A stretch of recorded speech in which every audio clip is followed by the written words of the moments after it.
jasage de jeu de rôle on the go qui va vous parler de l'édition de Donjons Dragons 5.5.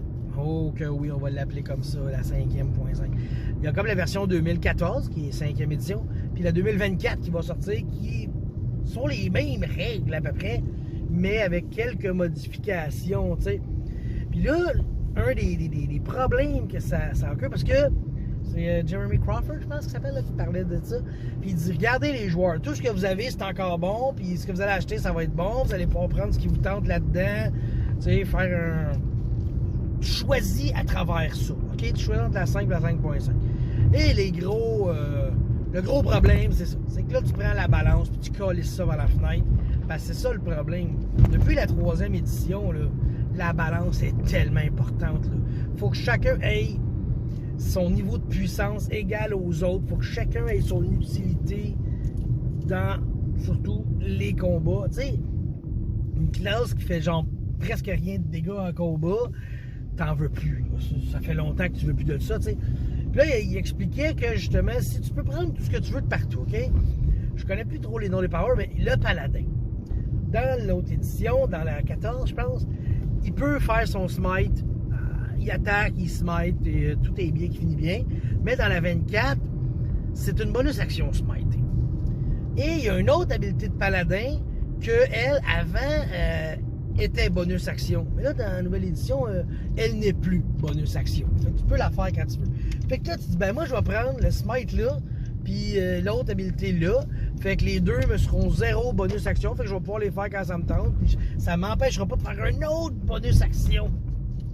Ben, c'est un petit peu le problème de tellement vouloir garder ça équilibré que ça déséquilibre tout, tu sais. Mais en même temps, ces joueurs-là qui cherchent ces petites crosses-là, c'est eux autres un peu, en tout cas, je veux pas dire ça, mais c'est eux autres le problème à ça. T'sais, eux autres, ils veulent mettre une balance, ces joueurs-là arrivent et ils veulent trouver les failles dans la balance, puis je sais que ça peut être un plaisir de la vie pour certains, là, mais regarde, la 2e édition, tu n'avais pas ça de la balance, ok? Tu jouais des bonhommes, puis sérieusement, des fois, là,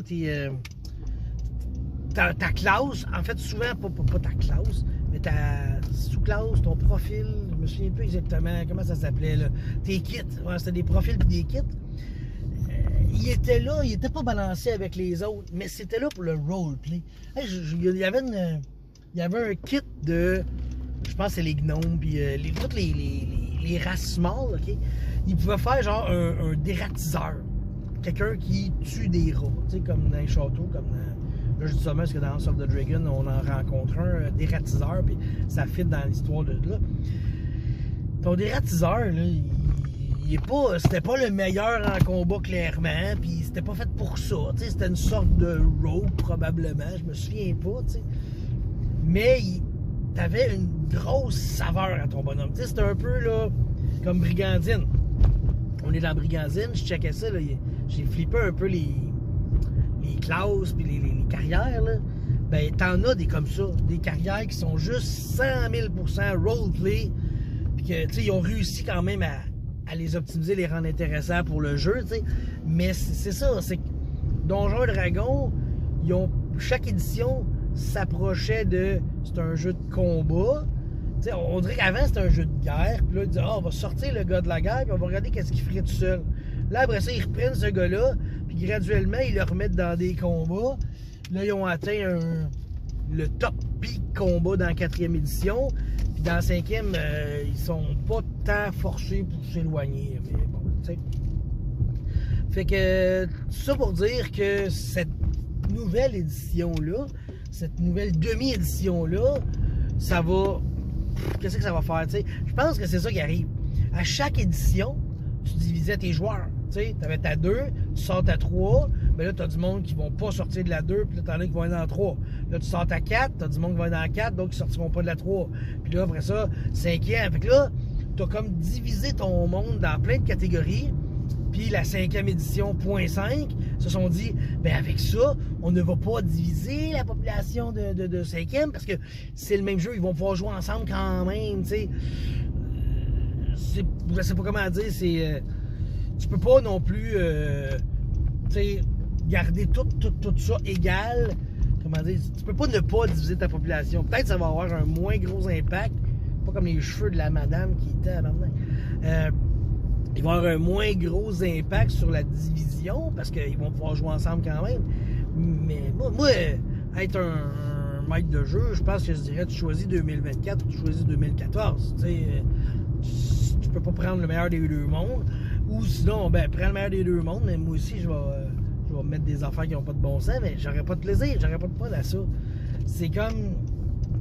C'est un peu comme rendu comme Magic, à chaque édition qui sort, chaque expansion, il faut qu'il enlève les autres d'avant pour être sûr de pas trop créer de conflits et de combos mortello invincibles, tu sais. Fait qu'en sortant ça, faut que tu enlèves le reste en arrière, parce que sinon tu te ramasses avec justement des combos mortello invincibles, tu sais. Juste Silvery Bard, là, ça a l'air que c'est écœurant comme spell, parce que ça fait chier tout le monde. Ça donne avantage au tien, désavantage à l'autre.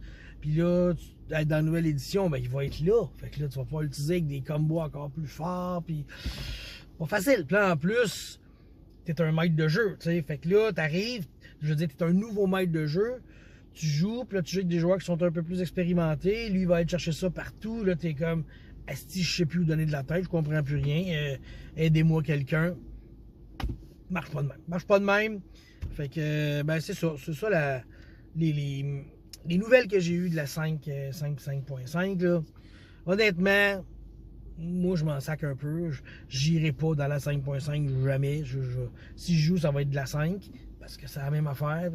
C'est plate à dire, mais la 3, je l'ai jamais joué. Mais j'ai joué à 3.5. Puis ça va être celle-là. Parce que c'est celle-là que j'ai connue. Puis tu sais, les différences sont tellement minimes.